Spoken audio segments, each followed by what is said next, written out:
She was thrown onto the street with her children in her arms as if being a widow was a mark of shame. But an Apache warrior saw her pain and swore to be a shield for her and her little ones. The sun beat down relentlessly on the arid lands of New Mexico. Eliza Bennett knelt on the dry ground, clutching her twin children as if she could shield them from the entire world. Clara and Samuel, only 7 years old, didn't understand why their grandmother stared at them with such disdain from the doorway. "You don't belong here anymore, Eliza." Old Mrs. Bennett's voice cut through the air like a blade. "John's dead, and with him, any obligation we had to you." The words fell on Eliza like stones. She knew this day would come. Ever since her husband died in a horse-riding accident 3 months ago, she had lived under the cold, watchful eye of her in-laws. John had been an only child, heir to their small ranch. Without him, she had become nothing but a burden. "Please." Eliza lifted her face, streaked with dust and tears. "The children need a home." "They'll have one." Her mother-in-law pointed into the distance. "Far from you, far from your absurd notions." The fuse had been lit by an argument the night before.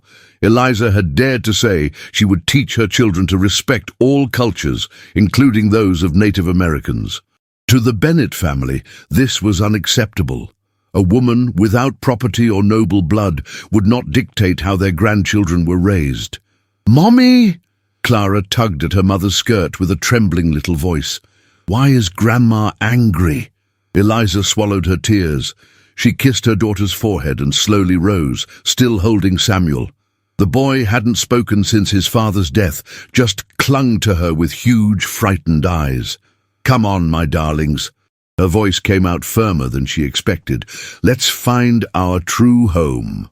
She picked up the sack of flour, the change of clothes, and the blanket her in-laws had generously offered. It was all that was left of her life. The few savings John had left, the family had already taken to cover the funeral expenses. The house door closed with a dry thud. Eliza walked across the prairie with no destination. The sun was slowly setting, painting the sky orange and red. Clara held her hand, stumbling over stones. Samuel slept heavily in her arms, exhausted from crying. Hours passed. Night approached, and with it, the desert chill. Eliza knew they wouldn't survive long out there, without water, without adequate food, without shelter. But she had nowhere to go. It was then that her knees gave way. She collapsed by a small cactus, clutching her children. Despair swallowed her like a black wave. Maybe it was better this way. Maybe it was better for everything to end there, under the stars, than to live begging for pity. "Mommy," Clara touched her face, "don't cry." "I'm fine, my love." She lied, pulling the blanket over all three of them. "Everything will be all right." But she knew it wouldn't. It was then that she heard it. Footsteps, calm, measured on the dry grass. Eliza lifted her head, her heart pounding. In the twilight, a silhouette approached. A tall man, broad-shouldered, walking with the confidence of someone who knew every stone of that land. When he came close enough, Eliza saw his face. Sun-bronzed skin, black hair tied in a braid, dark eyes that seemed to see into her soul. An Apache. Fear shot through her like lightning. Everything she had heard about Native Americans flooded back into her mind. The stories of violence, the neighbors' accounts, the pastor's sermons about savages and heathens. But the man stopped at a respectful distance. He didn't approach. He just stood there, watching them in silence. Clara hid behind her mother. Samuel woke and squeezed his eyes shut, confused. The Apache spoke a word in his language. His voice was deep, calm, then in broken English. "Water?" Eliza hesitated. Her throat was dry, her lips cracked. The children hadn't drunk anything since morning. But to accept help from a stranger, especially an Apache, as if reading her thoughts, the man took a few steps back. He took a water gourd from his waist and placed it on the ground between them. Then he returned to where he had been. "For children," he said, pointing to Clara and Samuel. Eliza looked at the water, then at him. There was something in his eyes. It wasn't cruelty. It wasn't a desire to do harm. It was care. "Thank you," she murmured, crawling to the gourd. The water was fresh, clean. She drank a little and gave some to the children. Clara drank eagerly. Samuel, still suspicious, only wet his lips. The Apache watched in silence. When they finished, he approached again and took the gourd back. But he didn't leave. Instead, he took a blanket from his horse, an animal Eliza only now noticed, standing a few yards away. He extended the blanket to her. "Why are you helping us?" Eliza asked, her voice trembling. The man was silent for a long moment. Then he pointed to Samuel and Clara. "Child, alone, bad," he said, struggling with the English words. "Night, cold." Eliza took the blanket. It was soft, carefully woven. It smelled of campfire smoke and wild herbs. "What's your name?" she asked, wrapping her children in the blanket. "Dakota. I'm Eliza. This is Clara, and this is Samuel." Dakota nodded.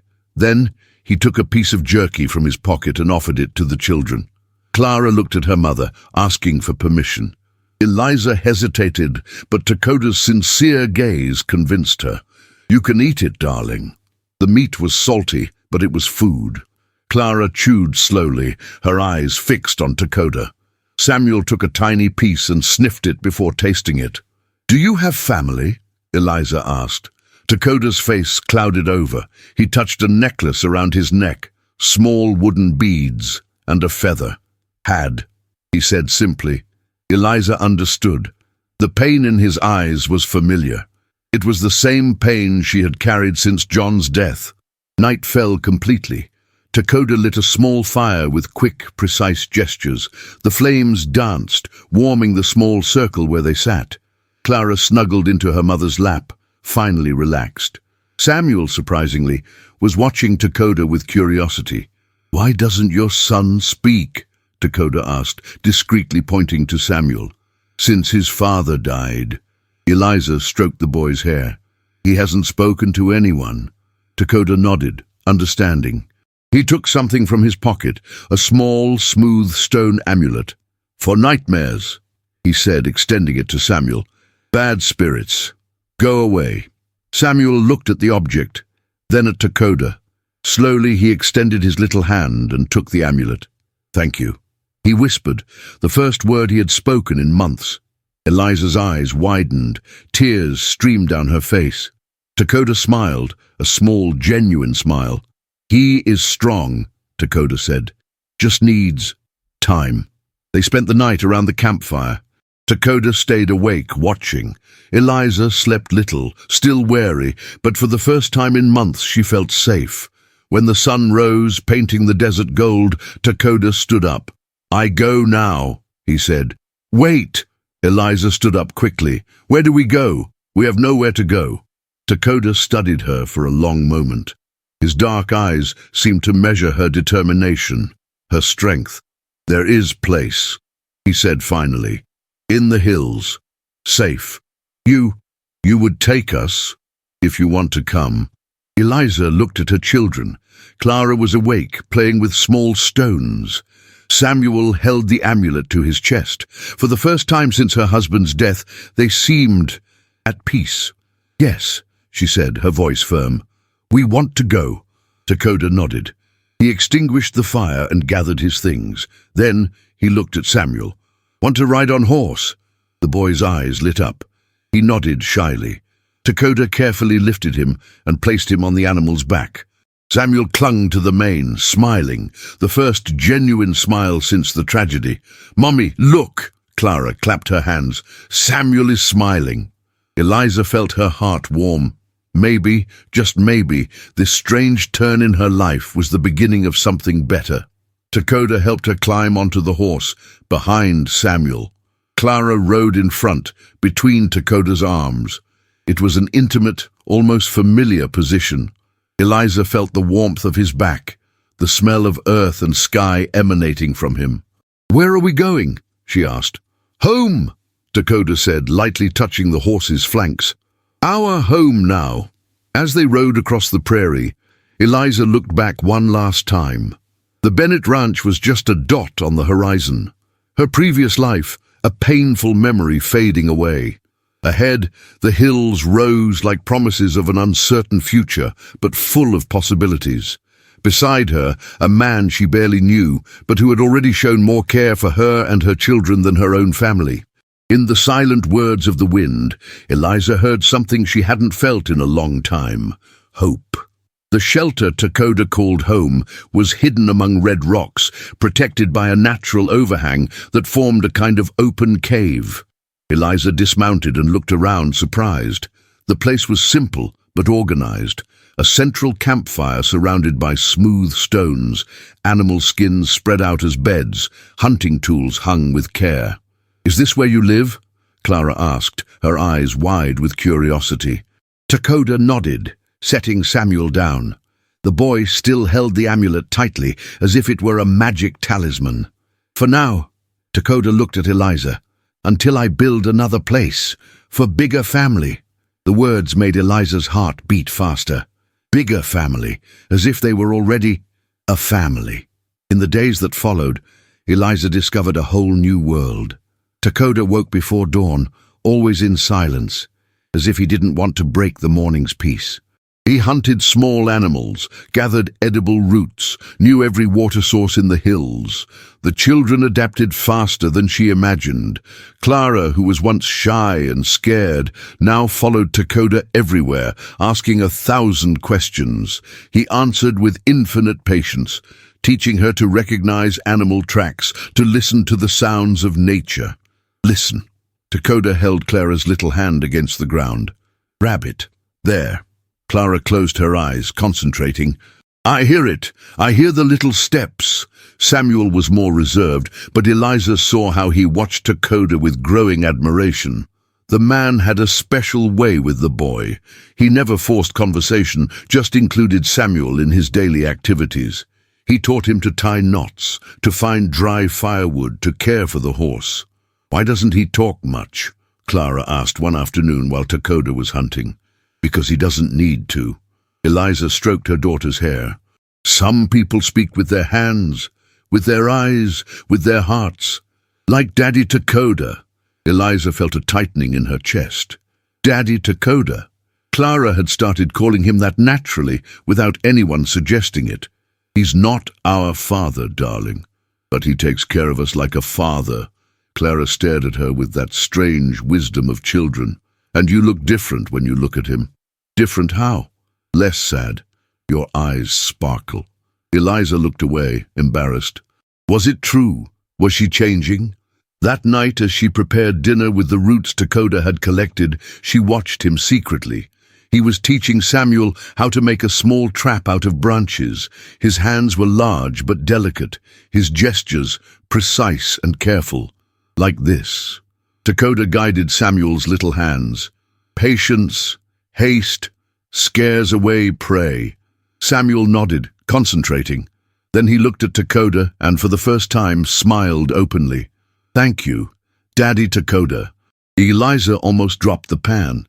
Dakota stopped, surprised. His eyes filled with an emotion Eliza couldn't decipher. "You're welcome, son." The word came out softly, but laden with meaning. That night, after the children were asleep, Eliza and Dakota sat by the campfire. The silence between them was no longer uncomfortable. It was comforting. "Did you have children?" Eliza asked, gathering courage. Dakota touched the necklace around his neck. "A daughter. Ayana. Means eternal flower." What happened?" "Fever last winter." His voice was low but firm. "Wife, too. Died trying to save daughter." Eliza felt tears in her eyes. "I'm so sorry. You lost too." Dakota looked at her. "Husband. John was a good man, but his family." Eliza shook her head. "They never accepted me. They said I didn't have noble enough blood. Blood doesn't make people better." Dakota poked the fire with a stick. "Heart does." The simplicity of his words touched Eliza in a way she hadn't expected. John always tried to justify his family's behavior, asking her to be patient. Dakota simply understood. "Why did you help us?" she asked. "A stranger would be safer than a white woman with 2 children." Dakota was silent for a long time. The flames danced in his dark eyes. "When I saw you, I saw my family alone, scared." He looked at her directly. "Couldn't leave, even knowing it would bring trouble. Trouble already there. White men don't like Apache. Apache don't trust white." But he pointed to where the children slept. "They are just children. Need love, not hate." Eliza felt something stir within her chest. It was more than gratitude. It was admiration, respect, and something deeper she didn't dare to name. "Dakota, yes, thank you, for everything." He nodded, but said nothing. He just stayed there, silent guardian of the small family fate had placed in his path. Days turned into weeks. Eliza learned to cook with the plants Dakota collected. She discovered she had a knack for identifying medicinal herbs. He taught her with patience, correcting her mistakes without judgment. The children flourished. Clara developed a courage Eliza had never seen. Samuel spoke more each day, always with that amulet in his pocket. At night, they gathered around the campfire like a sacred tradition. Eliza told Bible stories. Dakota spoke of Apache legends. Once upon a time, there was a very lonely warrior. Dakota began one night, the flames reflecting on his face. He lost his family and thought he would never be happy again. "What happened?" Clara snuggled closer. The spirit sent him a new family, different from the first, but equally precious. "And he became happy again?" Samuel asked. Dakota looked at Eliza over the children's heads. "He's learning to be." That night, Eliza took a long time to sleep. Dakota's words echoed in her mind. A new family. Could it be possible? She, a rejected widow, and he, a solitary Apache, building something real together. It was the next morning that the peace shattered.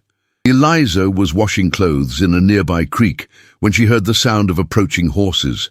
Many horses. Her blood ran cold. She ran back to the camp, where Dakota was already standing, tense as a bowstring. Clara and Samuel hid behind him, scared. "Eliza!" A familiar voice shouted from among the rocks. "We know you're there!" It was Thomas, John's brother-in-law, younger brother but always jealous of his dead brother, always keeping an eye on the family's small inheritance. "Come out now, you have children with you."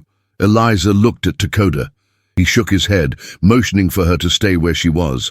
"What do you want, Thomas?"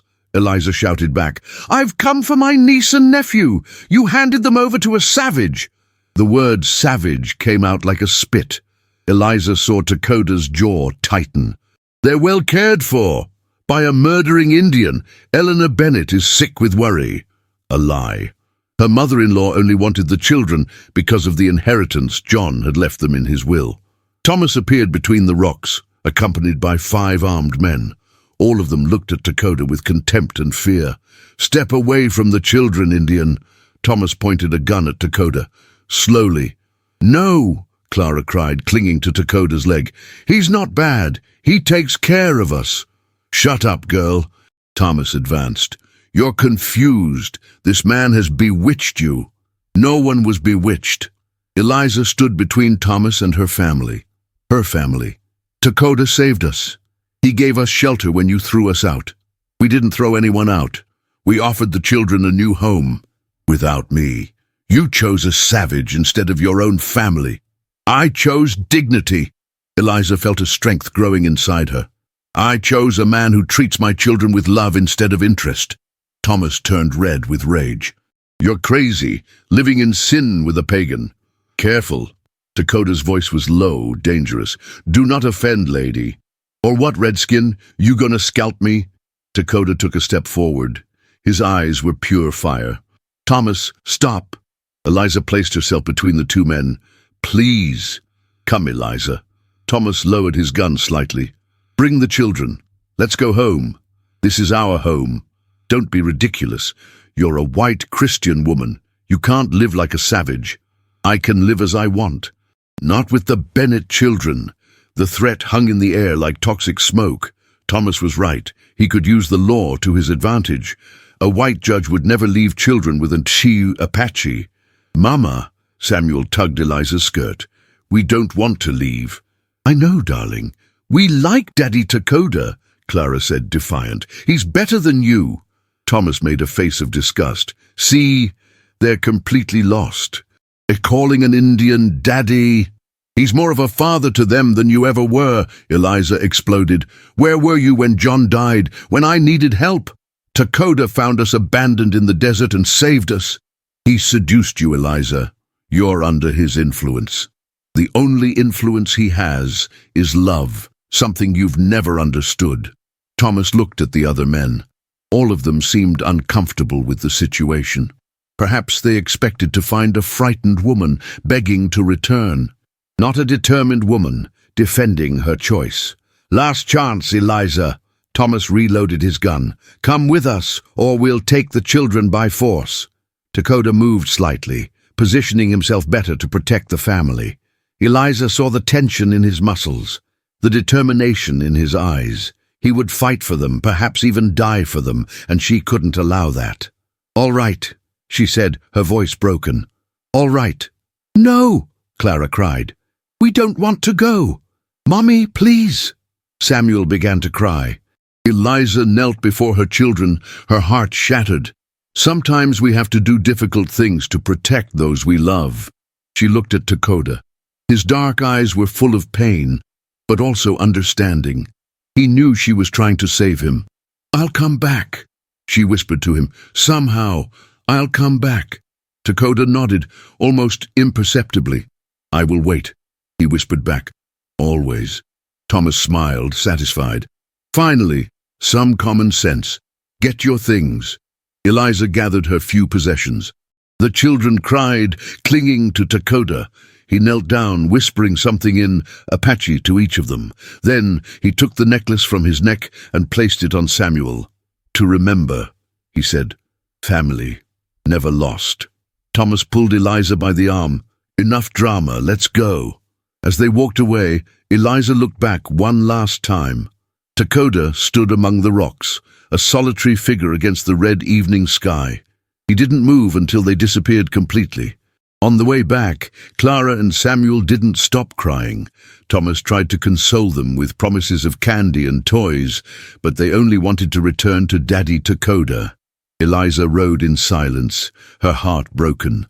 But within the pain, a determination began to grow. Thomas was mistaken if he thought he had won. She would return, no matter how, no matter when. She would return to her true family. The Bennett house was exactly as Eliza remembered it, cold, silent, and full of judging eyes. Eleanor Bennett greeted the children with a forced smile, but her eyes were hard as stone. Finally brought my grandchildren back, she said, trying to hug Clara and Samuel. The children cowered, hiding behind Eliza. They hadn't forgotten how they had been treated before. Clara held tightly to her mother's skirt, while Samuel clutched the amulet Takoda had given him. They're traumatized, Thomas explained to his mother, satisfied. That Indian brainwashed them. It'll pass. Eleanor forced a smile that didn't reach her eyes. With Christian love and patience, they'll forget this terrible phase. Eliza felt rage boil in her veins. They weren't traumatized with Takoda. They were happy for the first time since their father's death. Happy? Eleanor raised an eyebrow, her voice sharp. Living like savages in the wilderness? Living with love and respect. Something you never offered. Don't be ridiculous, Eliza. You're clearly confused. Thomas pushed her inside the house, his fingers digging into her arm. You need rest and reflection, lots of rest. The implicit threat was not lost on her. That night, Eliza was locked in her old room, the same room where she had cried over John's death, where she had suffered from the family's silent contempt. The children were put upstairs under Eleanor's strict supervision. Through the thin walls, she could hear Clara crying softly, calling for Daddy Takoda. The sound cut through her heart like a blade. For 3 long days, they tried to re-educate the children. Eleanor told terrifying stories about evil Indians who stole white children. Thomas spoke about the importance of forgetting dangerous influences and behaving like good Christian children, but Clara and Samuel refused to cooperate. "Takoda is not bad," Clara shouted during dinner on the second day, throwing her fork on the table. "He truly loves us." "Children don't know what true love is," Eleanor retorted, her voice harsh. "You were fooled by savage tricks." "We weren't." Samuel slammed his fist on the table, surprising everyone. The shy boy had found his voice. "He took care of us when you wouldn't. He saved us." Thomas stood up abruptly, his chair scraping against the floor. "Enough of this insolence. You'll forget about this Indian, even if I have to beat some sense back into you." He raised his hand, ready to hit Samuel. It was then that Eliza saw the real Thomas. The mask of family concern had completely fallen, revealing a cruel and greedy man, capable of hitting children to get what he wanted. "Don't touch them." Eliza stood up slowly, something dangerous growing in her voice. "Never raise your hand to my children again." "Naam, or what?" Thomas laughed, but there was nervousness in his eyes. "Gonna call your Indian boyfriend?" "I'll do worse. I'll tell Judge Morrison the truth." Thomas's face paled instantly. The plate in his hand trembled slightly. "What truth?" he stammered. "About why you really want the children, about what you're hiding." Eleanor frowned, confused. "What are you talking about?" Thomas and Eliza stared at each other for a long moment, like two gunfighters before a duel. "I don't know what you're talking about." Thomas tried to sound convincing, but his voice came out hoarse. "I know about the will, Thomas, the real will." Deadly silence fell over the room. Even the ticking of the grandfather clock seemed louder. "What will?" Eleanor asked, looking from one to the other. "Thomas, what is she talking about?" Eliza felt the pieces clicking into place in her mind like a puzzle finally solved. "You didn't tell your mother, did you, Thomas, about what John really left the children?" Thomas turned red as a ripe tomato. "Shut up, Eliza." "What will?" Eleanor slammed her hand on the table, demanding answers. "John left everything to Clara and Samuel," Eliza said clearly, each word sounding like a hammer. "Not just the small inheritance you mentioned, everything. The house, the land, the cattle, the savings, all under my administration until they turn 18. Eleanor's eyes widened, her face paling. "Is that true, Thomas?" It's complicated, Mother." "It's not complicated," Eliza continued, feeling a new strength grow within her, like a storm finding its power. "Thomas hid the true will and forged another. That's why he kicked me out of the house with a pretense about me not belonging to the family. If I wasn't here to manage my children's legitimate inheritance, he could keep everything." "You're lying," Thomas exploded, but his voice was desperate. "You can't prove anything." "Yes, I can." Eliza approached him, fearless. "John showed me the true will before he died. He said he had registered everything at the Santa Fe County Clerk's office to ensure we were protected. All you have to do is send for the original documents." Eleanor slowly rose like an enraged queen. Her face was white with shock and then red with anger. "Thomas Benjamin Bennett," her voice echoed through the house, "you lied to me, to your own mother." "Mother, I can explain. John was confused, sick. You stole from your own orphaned niece and nephew." Eleanor turned to Eliza, tears in her eyes. "How long have you known?" "I only suspected." Eliza sat down heavily, as if the full weight of the discovery finally hit her. "John always said he would take care of us, that we would never go without. When you insisted he hadn't left anything significant, I was confused. John wasn't that irresponsible, but Thomas was very convincing. He had the papers. Forged papers," Eleanor completed, looking at her son with contempt. Thomas began to sweat, running his hands through his hair. "Even if it's true she can't manage the inheritance living with an Indian, no judge will allow that. She's living in sin." "Then I'll live here," Eliza said calmly. "No," Clara cried from the top of the stairs, where she had come down to listen. "We want Daddy Takoda.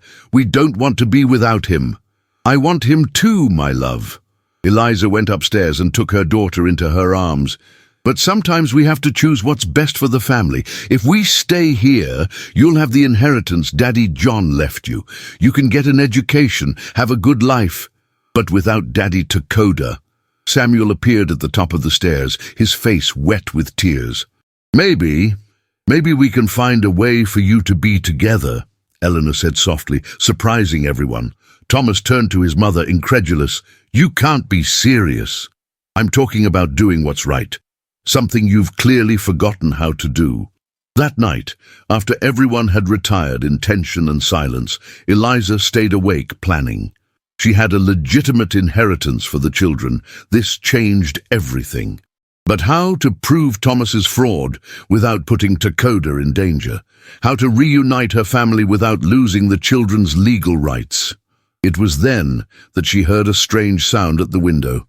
A bird, singing rhythmically, almost like a melody she had heard before. Eliza's heart pounded. She knew that song. Discreetly, she approached the window and looked out. In the shadows of the large tree near the house, a familiar silhouette moved. Takoda. He had come for them. Risked everything to find them. Eliza opened the window carefully, trying not to make a sound. You shouldn't be here, she whispered. It's too dangerous. If Thomas sees you, family in danger is more dangerous than any white man. Takoda replied softly, his eyes shining in the darkness. How are the children? Crying for you every night, asking when we're going home. And you? Eliza felt warm tears in her eyes. Me too. I miss you with every breath. Then come with me, now, all of you. I can't. Eliza fought the urge to jump out the window straight into his arms. I found out something important about the children's inheritance. If I run away now, Thomas will get everything and they'll have nothing. Quickly she told him about the forged will, about the discovery of the fraud, about everything Thomas had done. Takoda listened in silence, but she could see his eyes gleaming with anger when she mentioned how Thomas had stolen from his own orphaned niece and nephew. What do you need to do? He asked, controlling his voice. Go to Santa Fe, get the real will from the county clerk's office, prove that Thomas lied and forged documents. I'll take you. It's too risky. If they catch us together, if someone recognizes you as an Apache, they won't catch. Takoda's voice was firm as rock. I know paths white man doesn't dream exist. Eliza looked back at the house where her children slept restlessly. If she was caught fleeing, she would lose all credibility. But if she didn't try, Thomas would win anyway. When? Tomorrow night. New moon. Total darkness. And the children? Leave it to me. A voice whispered behind Eliza. She turned, startled.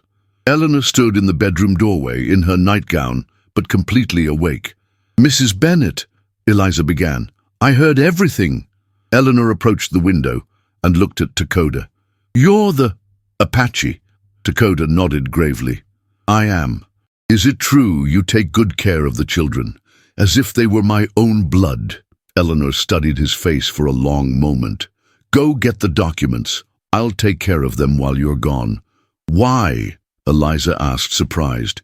Because Thomas tricked me. Because he stole from his own niece and nephew, and because... Eleanor hesitated. Because I saw how they talk about you, Apache. With love. True love. That's more than many blood parents offer. The next day, Eliza tried to act normally. Eleanor was visibly troubled, looking at Thomas with a mixture of disappointment and anger that he couldn't interpret. He, in turn, avoided looking at anyone, especially Eliza. Eliza. Eleanor called her after a tense lunch. I need to talk to you. On the porch. They sat on the rocking chairs, away from Thomas's ears. Is it true? Everything about the will? Every word. Eleanor sighed heavily, appearing to have aged 10 years overnight. Thomas was always jealous of John. Since they were little, John was smarter, handsomer, more favored by father, but I never thought he would do something so low. What will you do now? The right thing. Eleanor looked at the children playing sadly in the yard. They deserve what their father left them, and they deserve to be happy.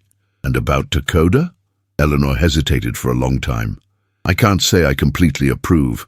The world isn't kind to unions like this. But she looked at Clara and Samuel. They're different since they came back, more confident, but also sadder. They speak of him with so much love. He's a good man. Perhaps, and perhaps that's what matters more than the color of his skin. That night, Eliza waited until she was absolutely sure everyone was asleep. She crept down the stairs in silence, avoiding every creaky board she knew. In the kitchen, she grabbed a lantern, some food, and water. Outside, Takoda awaited her with 2 horses. Ready? Ready. And the journey to Santa Fe was an adventure Eliza would never forget. Takoda knew secret trails that seemed impossible, shortcuts between rocks that barely fit the horses, hidden paths that only existed for those who knew every stone of the desert. They rode in silence most of the time, but Eliza felt his strength beside her, his determination, his unwavering loyalty, his willingness to risk everything for her and the children. "Why are you doing this?" she asked during a stop to rest the horses. "Why risk so much for us?" Takoda looked at the starry sky as if searching for words in the constellations. "When I lost my family, Ayana and Itzel, I thought I had lost everything, that I would never again have a reason to wake up in the morning, to fight, to live. And now I have you. I have Clara and Samuel." He looked directly at her, his eyes reflecting the stars. "I have family again. I have reason to be strong." Eliza felt her heart warm like a campfire. "Me too. I never thought I could love again after John." "You love?" The question came out simple, direct, vulnerable, like everything about Takoda. "I do," she answered without hesitation. "I love you more than I knew was possible." For the first time since they met, Takoda smiled completely. A smile that lit up his entire face and made Eliza feel as if the sun had risen in the middle of the night. "I love you too, more than life itself." They arrived in Santa Fe at dawn, when the city was still sleeping. The county clerk's office would only open in a few hours, so they hid on the outskirts, on a small hill overlooking the adobe rooftops. "You should stay here," Eliza said, worried. "If someone sees me with you, if they recognize you're an Apache, I come with you. Takoda, together." His voice brooked no argument. "Always together. I hide who I love no more." When the county clerk's office finally opened, they entered together. The clerk, an elderly man with thick glasses, looked at them with evident surprise and thinly veiled suspicion. "Can I help you?" he asked, clearly uncomfortable. "I need a copy of John Bennett's will," Eliza said, keeping her voice firm and authoritative. "Filed 4 months ago." "Mrs. Bennett," the man recognized her. "I heard you were, well, that you had disappeared, that you had run off with—" "I'm here now," Eliza cut him off, "and I need my husband's will." The clerk looked nervously at Takoda. "And he's my legal consultant," Eliza improvised, trying to sound convincing.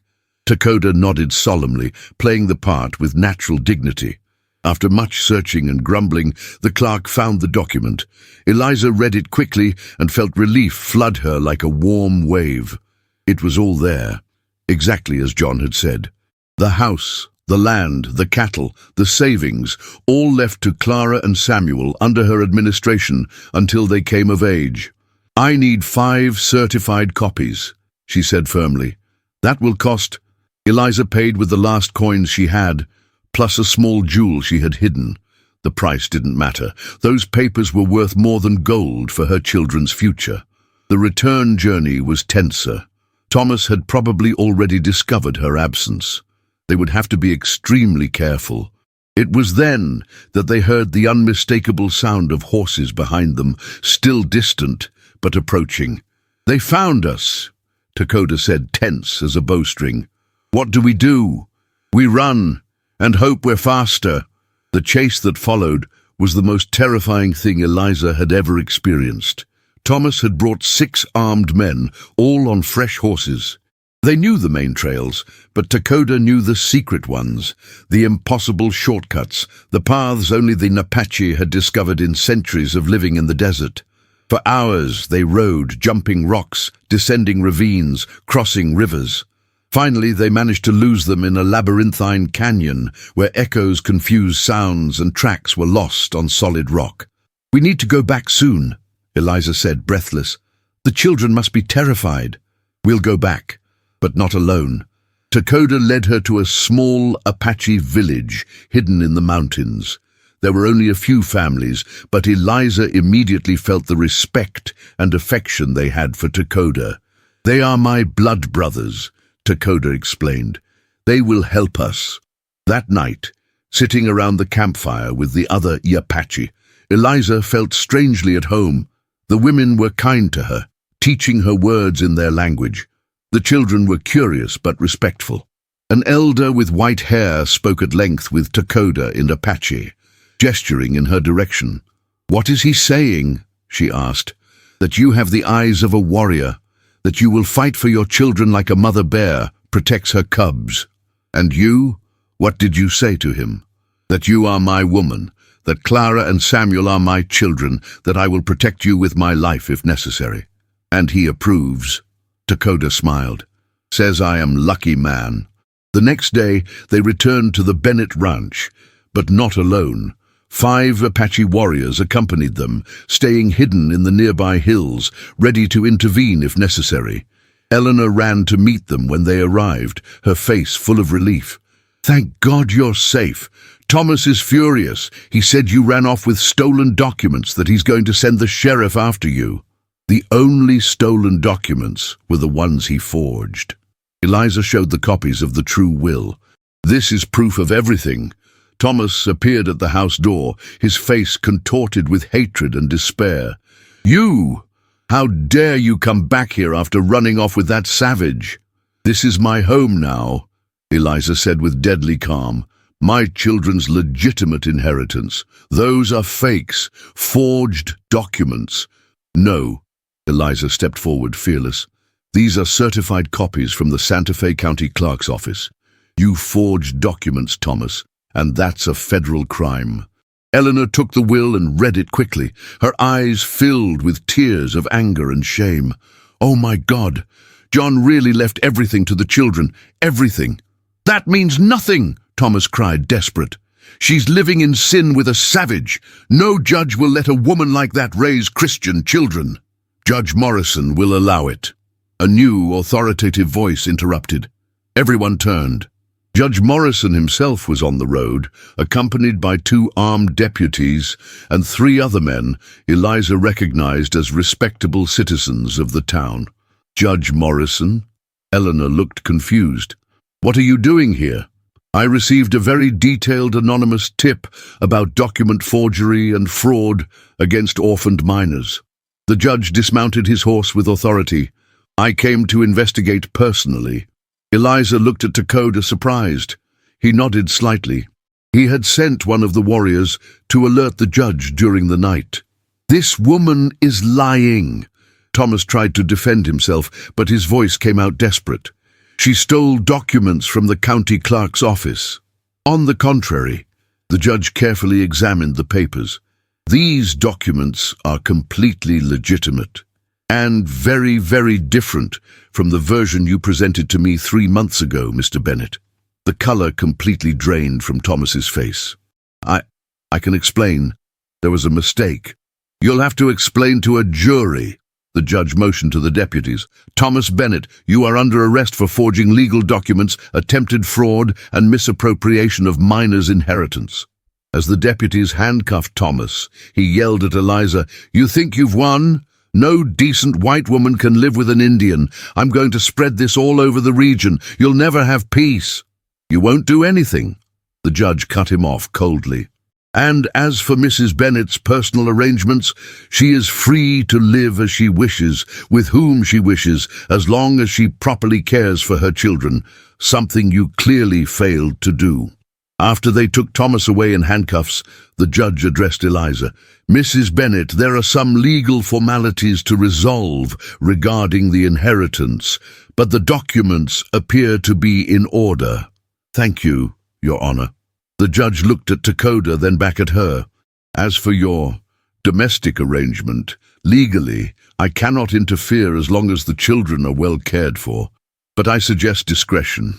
Not everyone in the region will be so understanding." After everyone left, Eliza found herself alone with Eleanor on the porch. "I can't say I completely understand your choices," her mother-in-law said after a long silence, "but I see that you deeply love those children, and they love you. And they love Takoda too.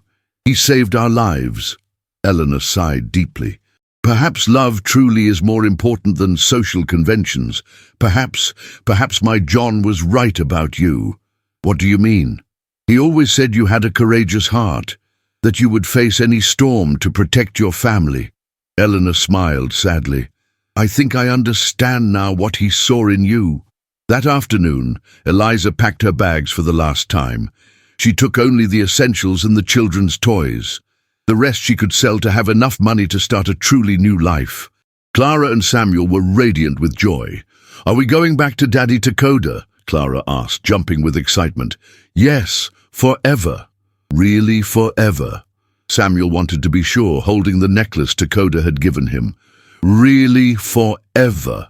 When they left the house for the last time, Takoda was waiting for them on the road. But he wasn't alone.